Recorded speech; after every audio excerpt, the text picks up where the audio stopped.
Inside country news Hindi और मैं हूं सौरभ निगम। इस वक्त खड़े हैं हम एक नेशनल पीजी कॉलेज लखनऊ में। रक्षा मंत्री राजनाथ सिंह लखनऊ पहुंचे हुए थे अपने 2 दिवसीय कार्यक्रम के लिए, जहां लखनऊ पहुंचकर कल वो केजीएमयू में अपने एक एमएलसी से मिले थे जिसकी तबीयत ख़राब थी। उसके पहले अगर आपको बता दें, तकरीबन 12 बजे वो लखनऊ एयरपोर्ट पर पहुंचे थे, जिसके बाद वो सीधे बीजेपी संवाद कार्यक्रम में ऐश बाग के रामलीला मैदान में पहुंचे थे। आपको ये भी बता दें कि राजनाथ सिंह उसके बाद तमाम कार्यक्रमों को होते हुए शाम को तकरीबन 4 बजे काली मंदिर चौक पहुंचे थे, जहां वो नवनिर्मित भवन का एक कॉरिडोर भवन का उद्घाटन उन्होंने किया था। और आज के कार्यक्रम की बात करें, जिस वक्त हम यहाँ खड़े हैं नेशनल पीजी कॉलेज लखनऊ में, यहाँ राजनाथ सिंह पूर्व मुख्यमंत्री चंद्रभान गुप्ता की मूर्ति का अनावरण उन्होंने यहाँ पर किया था। पूर्व मुख्यमंत्री चंद्रभान गुप्ता का आज यहाँ पर मूर्ति अनावरण का कार्यक्रम राजनाथ सिंह ने किया था। साथ ही उनकी याद में एक डाक टिकट भी यहाँ पर जारी किया गया था। कार्यक्रम ऑडिटोरियम में तमाम तरह के यहाँ पर लोग थे, कार्यकर्ता थे, सम्मिलित हुए थे, जो राजनाथ सिंह ने सभी को संबोधित करते हुए लखनऊ के बारे में, लखनऊ की उपलब्धियों के बारे में, साथ ही साथ पूर्व मुख्यमंत्री चंद्रभान गुप्त की पूरी जीवन शैली पर एक प्रकाश डालते हुए उन्होंने बताया किस तरह से चंद्रभान गुप्त उनसे तकरीबन कई जगह पर मिले थे पहले और किस तरह से उनकी मदद की थी। और राजनीतिक जीवन को लेकर भी चंद्रभान गुप्त की तमाम जानकारी लोगों के बीच में यहाँ पर शेयर की गई थी। आपको ये भी बता दें कि राजनाथ सिंह तकरीबन 1:30 बजे लखनऊ से एयरपोर्ट से रवाना हो जाएंगे और अपने अन्य कार्यक्रमों को जारी रखेंगे। अपनी सहयोगी प्रियंका के साथ इनसाइड कंट्री न्यूज़ लखनऊ से तपो गुरुकुल वैदिक संस्कृत महाविद्यालय लखनऊ के समारोह से संस्कृति का सजीव प्रतीक है। चंद्रभान गुप्त जी के आदर्शों को नमन करते हुए आइए हम सब एक साथ उन्हें कृतज्ञ हृदय से श्रद्धा सुमन अर्पित करें।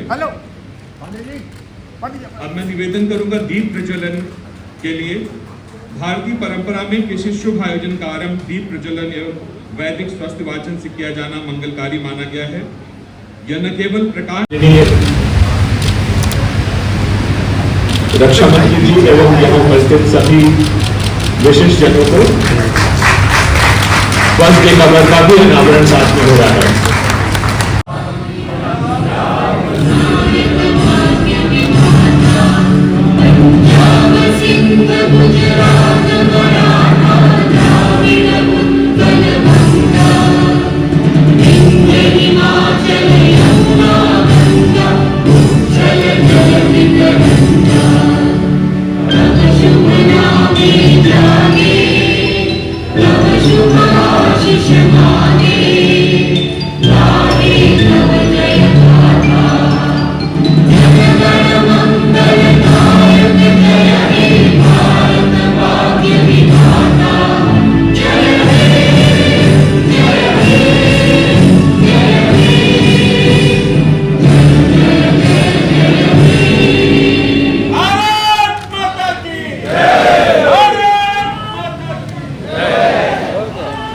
करें हमारे प्रेरणा स्रोत राष्ट्र सेवक और वर्तमान भारत के महान शिल्पी माननीय श्री राजनाथ सिंह जी का।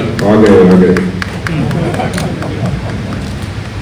मेरे उत्तर प्रदेश के उप मुख्यमंत्री श्रीमान ब्रजेश जी पाठक, पूर्व सांसद एवं अध्यक्ष भारत सेवा संस्थान प्रिय उज्जवल रमण सिंह, सांसद एवं अध्यक्ष मोतीलाल मेमोरियल सोसाइटी, श्री ब्रजलाल जी सांसद, श्रीमती सुषमा खटवाल महापौर, श्री आनंद द्विवेदी, श्री राजेश सिंह, श्री जे.एन. मिश्र, doctor Mahendra Singh, Shri Mukesh Sharma, doctor Anand Kumar Singh, director डाकसेवा और श्रीमान दिवाकर जी त्रिपाठी। देवी और सज्जन, हम सभी जानते हैं कि उत्तर प्रदेश भारत की राजनीति का एक प्रमुख केंद्र है।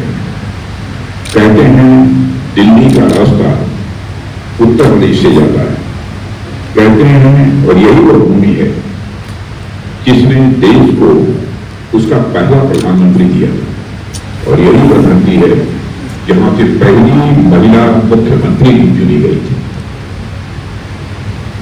साथियों, यह राज्य भारत की राजनीति की दिशा तय करता है और यहाँ के लोगों ने, यहाँ जन्मे आंदोलनों ने और नेताओं ने न केवल राज्य को बल्कि पूरे देश को एक नई दिशा दी है। जब भी हम उत्तर प्रदेश के गौरवशाली अतीत की चर्चा करते हैं तो चंद्रभान गुप्ता जी का नाम स्वाभाविक रूप से बहुत ही प्रमुखता के साथ सामने आता है। साथियों, आज का यह अवसर मैं मानता हूं केवल एक डाक टिकट के विमोचन का कार्यक्रम नहीं है, बल्कि यह देश के और उत्तर प्रदेश के एक ऐसे राजनेता को सच्ची श्रद्धांजलि है जिसने अपने जीवन को राजनीति के उच्चतम आदर्शों के लिए समर्पित कर पंडित गोविंद बल्लभ जी पंत और डॉक्टर संबोधानंद जी के कैबिनेट में उन्होंने कार्य किया। वे स्वयं भी 4 बार मुख्यमंत्री रहे। जब वो पहली बार उत्तर प्रदेश के मुख्यमंत्री बने थे तो उन्होंने सबसे पहले ही दिन सभी मंत्रियों के वेतन और भत्ते कम करने का काम किया था, जिससे मितव्ययिता को स्वाभाविक रूप से बढ़ावा दिया जा सके और सरकार के खर्च को कम किया जा सके। यह कोई छोटी बात नहीं थी, किसी मुख्यमंत्री का छोटा कदम नहीं था, लेकिन उसे उन्होंने प्रभावी तरीके से लागू कराया। ऐसा भी कहा जा सकता है आज जो प्रशासनिक व्यवस्था देश और प्रदेश में गुप्त जैसे लोगों का बहुत बड़ा योगदान है। उन्होंने प्रशासन और राजनीति में सेवा की भावना की एक परंपरा डाली है और जनता के हितों को सबसे ऊपर रखने का मंत्र भी राजनीतिक क्षेत्र में काम करने वाले लोगों के लिए उन्होंने दिया है। कल मैं अपने कार्यक्रम एक सत्ता की कुर्सी नहीं है बल्कि एक सेवा की चौकी है। सचमुच सत्ता के पद को, मंत्री पद को, मुख्यमंत्री पद को उन्होंने शासन का कोई बड़ा पद माना हो, बड़ी जिम्मेदारी नहीं मानी हो, बल्कि एक सेवा के चौकी के रूप में आजीवन चंद्रभान जी गुप्त ने उसका निर्वाह किया है। देवी और सज्जनों, चंद्रभान गुप्त जी उत्तर प्रदेश जैसे बड़े राज्य के मुख्यमंत्री बने, लेकिन उनका दृष्टिकोण और उनका एजेंडा की लड़ाई लड़ रहे क्रांतिकारियों ने काकोरी रेलवे स्टेशन के करीब भारत की आजादी के लिए ब्रिटिश खजाना लूटा था, जिसमें राम प्रताप बिस्मिल जी, अशफाकुल्लाह खान और सचिन नाथ बख्शी जैसे क्रांतिकारी भी शामिल थे। साथियों, काकोरी कांड में कई लोगों को गिरफ्तार किया गया था और इन सब पर ब्रिटिश सरकार ने मुकदमा चलाया था। कई बड़े नेता जैसे मदन मोहन मालवीय जी, लाला लाजपत राय जी इन क्रांतिकारियों के समर्थन में उस समय खड़े हुए थे। चंद्रभान गुप्त जी ने अपनी वकालत की पढ़ाई का देश के क्रांतिकारियों के पक्ष में सदुपयोग करके जब साबित कर दिया, वह एक सच्चे राष्ट्रभक्त थे।